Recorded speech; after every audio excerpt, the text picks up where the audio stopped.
Hello guys, and welcome back all 1,900 members of this channel. Today we're going to be talking about Max Verstappen and whether he is the GOAT, or at least in the conversation to become the GOAT. And if he isn't in the conversation, how long until he does get into the conversation? I think this topic has been something that is bound to be discussed, especially with Max Verstappen now, I'm pretty sure, overtaking Sebastian Vettel in terms of number of wins. And this year he's going to get 4 world championships. So it does make it seem like Max Verstappen is truly on the road to becoming a GOAT. But how far off is he? Obviously, when Max first came into the sport, he came in 2015, he was 17 years old. And from 2015 to about 2019, I didn't really see anything that would indicate this guy could be one of the greatest to ever grace the sport in Formula One.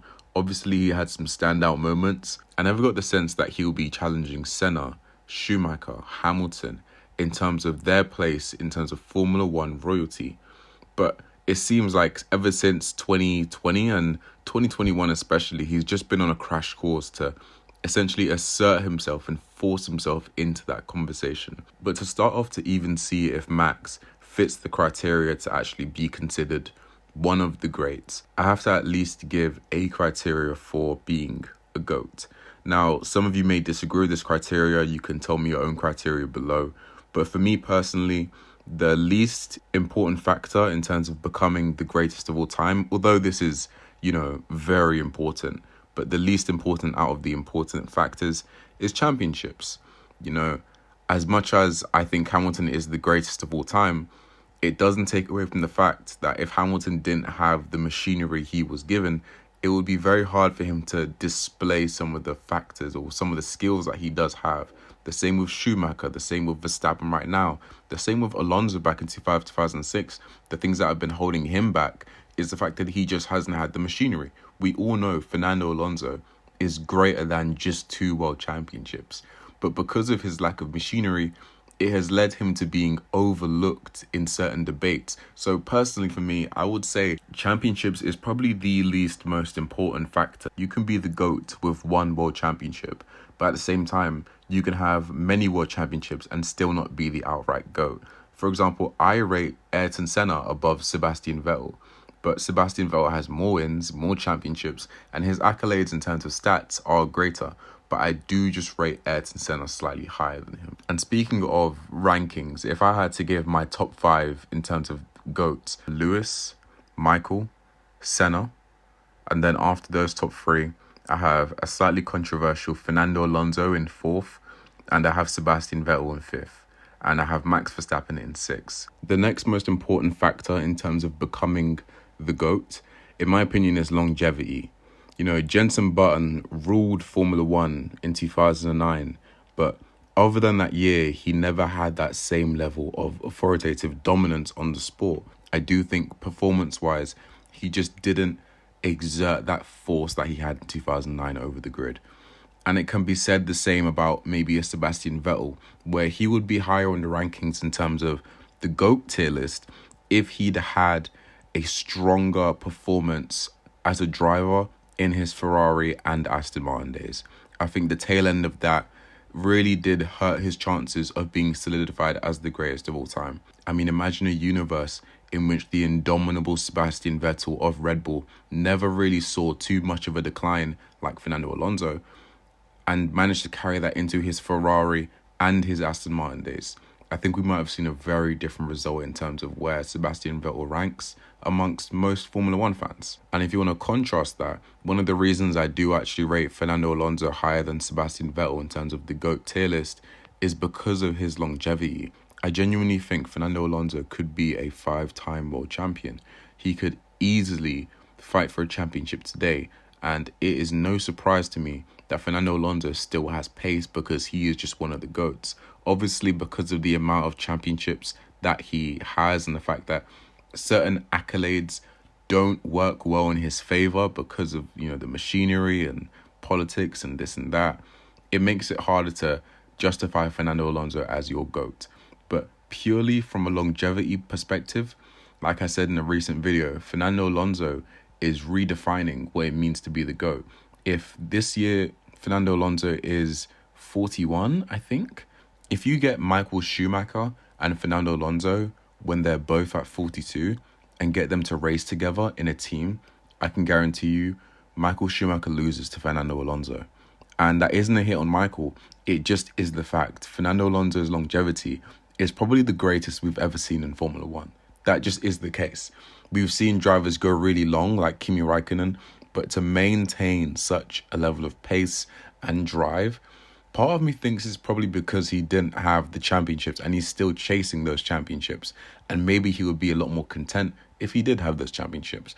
But as for what we just have and what we can see now, it's clear Fernando Alonso is dangerously quick and his longevity is insane. I think in terms of the third most important thing, then it is competition. I see a lot of fans of Formula One essentially try and take away someone's GOAT status or someone's not right to be in the GOAT conversation, but you take away the driver. So you might say that Max Verstappen shouldn't be considered the GOAT because of how dominant that RB19 is, or the same for Lewis or Seb and whatnot. And this does play a factor. That's why it's used so often, because your competition matters a lot. If you have no competition, you aren't fighting against anyone, your teammate is terrible, and there are no other teams to oppose you, then it does infringe on maybe those wins and those championships you have if they're really just a walk in the park. Let's be honest, Max Verstappen winning in 2022 or 2023, it was very impressive. But what was really shockingly impressive was how hard he fought to win in 2021, whether you like the result or not. Part of what made that championship so good wasn't just because, it was the end of an era for Mercedes, wasn't just because it was Max's first, but because the competition was so high. Every single race, Max and Lewis were 50 seconds, a minute ahead of the rest of the field. And you just felt tension rising and you genuinely knew these were the top guys in the field. Contrast this to now where you have someone like Checo last year who had an abominable season, a truly horrible season. And he still managed to finish second place because that car is simply that quick. It takes away from the fact that, the driver may be doing a good job in terms of Max Verstappen, because we can see that you could probably have won that championship while still being a subpar driver. Let's be honest here. Checo was getting knocked out in like 4 or 5 Q3s in a row, or Q2s in a row, not making it to Q3. And he still managed to finish second. Stuff like that in a competitive scene just wouldn't fly. Could you imagine if during the 2021, season that Max Verstappen failed to make Q3 5 times in a row? He wouldn't have won the championship. It's simply unacceptable. But besides from that, you can see the way competition genuinely makes someone more eligible in the GOAT debate. And that is one of the reasons why I would herald Sebastian Vettel's world championships so highly. 2010, 2012, these seasons were very competitive seasons. And even 2011, when he ran away from it, it wasn't the same as 2023 when Max Verstappen ran away from it. It just wasn't the same. There was some semblance of competition. Having a championship in which one team basically wins every race is very hard to justify it not being the car. It just is very hard to justify. And that is one of the reasons I did put Sebastian Vettel above Max Verstappen. Fernando Alonso got into a lot of trouble, I believe last year, maybe in 2022. He said something about Lewis's world championships that got everyone stirred up because they always like to make a narrative between Fernando and Lewis.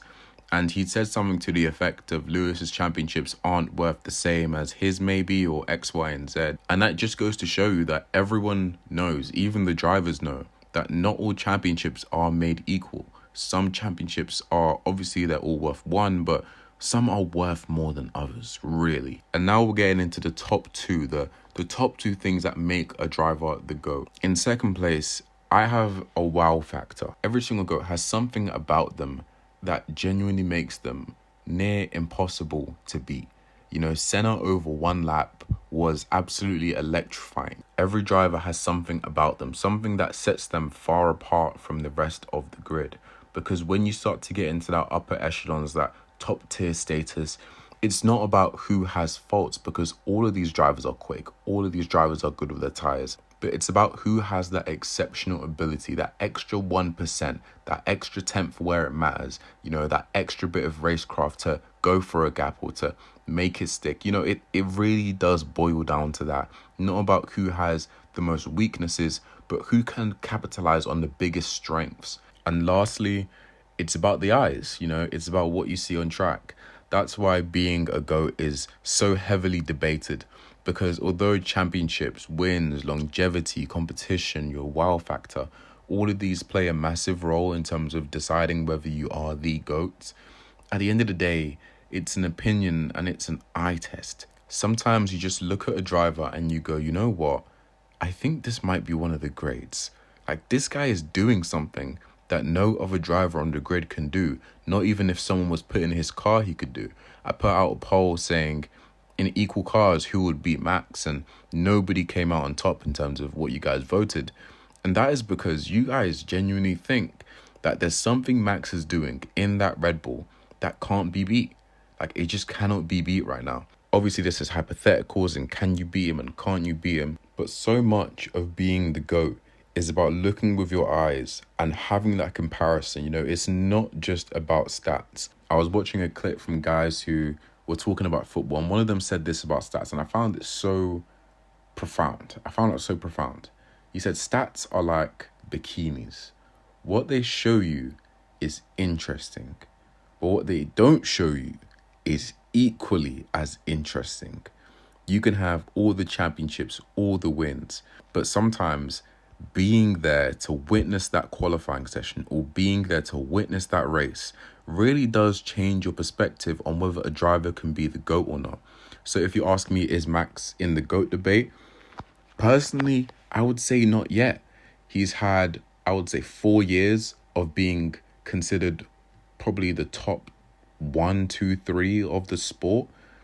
And from there, 2 or 3 of those years have practically been uncontested, which competition is a massive factor. He's about to have 4 world championships. And in terms of longevity, it's not like Max has been flawless from the second he came into the sport to the second, he is now. It just hasn't been the case. So if Max were to stay in terms of the top of the sport and the top of performance amongst the drivers till about 2026, 2027, then we can start talking about whether Max is the GOAT. But I don't want to jump the gun and assume that Max is the greatest of all time because he can win from 20 seconds in that RB19, when if you gave Fernando Alonso the exact same car, he would probably also win by 20 seconds. And if Max had a competent teammate, which does obviously play a factor, maybe it will be different, but we've never really seen Max with a competent teammate. His best teammate was Daniel, and we kind of don't know how good a prime Daniel would stack up against this type of Max Verstappen. Every other teammate Max has had has essentially been a dud, even at the time. Obviously, you had people like Alex Albon who are great drivers, but at the time, they kind of sucked. And then you have other drivers like Schumacher or Sebastian Vettel or Lewis, who, let's just take Sebastian Vettel, for example, because he is the driver I think is right above Max. He had teammates where they weren't always getting wins, they weren't always competitive, but I genuinely think they were more competitive than Perez. I think they were more competitive than Gasly. I think they were more competitive than Alex Albon. When he won his 4 world championships, he had to show a lot more from the car and from himself as a driver to do it. He had to compete with a lot more world championships. He had to show some wow factor, some laps where you're like, wow, how did he pull that off? Getting pole position from the pit lane. So I just think, although Max has all the ingredients to be in that conversation, for now, he isn't in the conversation, not because of anything he's done, but purely because sometimes you just need to keep going. You can't become the GOAT over one season. You need to keep going. And if Max can keep going and maybe get 4 and 5 and maybe 6 world championships one day, then sure, I'll happily accept Max into the GOAT conversation. There are just enough good reasons as to why other GOATs like Lewis, Schumi, Senna, Fernando Alonso, Sebastian Vettel would reign supreme in that Red Bull, especially in their prime. Because as of now, basically all of those drivers I've named, most of them aren't driving or alive. But the ones that are, Lewis and Fernando, both of them are out of their prime. And there is still an argument to be made that having given a competitive car, I genuinely see Fernando Alonso being able to beat Max Verstappen. Whether he beats him or not, we don't know. But to say it's a 100% Max is going to destroy him is simply not true. And the same thing with Lewis as well. So if this is the case, imagine 2007, Fernando Alonso versus Max Verstappen. Imagine a 2005 Fernando Alonso. Imagine a 2018 Lewis Hamilton, a 2020 Lewis Hamilton versus Max in equal machinery. It really does open up your eyes to the fact that this is a long game, and we're going to see how well Max ages and how he does in the sport. But this shouldn't be taken as he's won a couple of championships, therefore he's the best.